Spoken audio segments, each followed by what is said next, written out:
تعرف تعمل الحركة دي؟ لو لسه خليك معايا. أول حاجة هنعمل كنترول جي لللاير اللي أنت عايز تعمل منه الأوبجكت، بعد كده نجيب علامة السلكت، بعد كده نحدده، بعد كده تعمل له وصف، بعد كده تدوس عليه كليك يمين تحت كونفيرت سمارت أوبجكت، بعد كده كليك يمين تاني وتعمله راسترايز لاير، بعد كده تجيب الريكتانجل دي وتبدأ تحدد زي ما أنا هعمل كده، وتبقى واقف على اللاير اللي احنا قاصينه.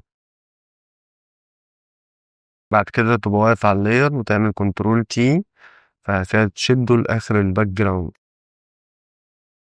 ترجع لللاير تاني اللي احنا قصيناه تشده لحد آخر الباك جراوند برضه. بعد كده اللاير اللي تحت ده نبططه شوية عشان الألوان فيه مش تبقى نفس مظبوطة مع اللي فوق بالظبط. الصح بتاعه إنك تفضل تكرر فيه كذا مرة. بعد ما تعمل اللايرات كلها هتحددهم وتدوس كنترول اي تدمجهم في لاير واحد، بعد كده تفتح فلتر وتنزل تحت على ديستور، بعد كده تنزل على بولر تدوس عليها، بعد كده تعمل اوكي.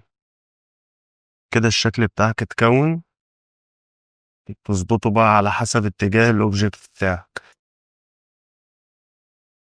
بعد كده لو انت حابب تفاصيل اكتر وتزود الاوبجكت بتاعك تدوس كنترول جي تكرره تاني، بعد كده تدوس كنترول تي تبدأ تنزل تحت كده تضيق الدايرة الصغيرة دي، بعد كده انتر حددهم الاتنين وتدوس كنترول اي، كده بقى عنصر واحد معاك.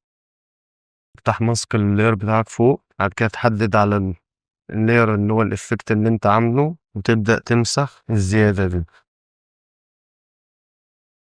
وبكده احنا عملنا كده قبل كده بعد. فولو لايك عشان بنزل كل يوم فيديو جديد.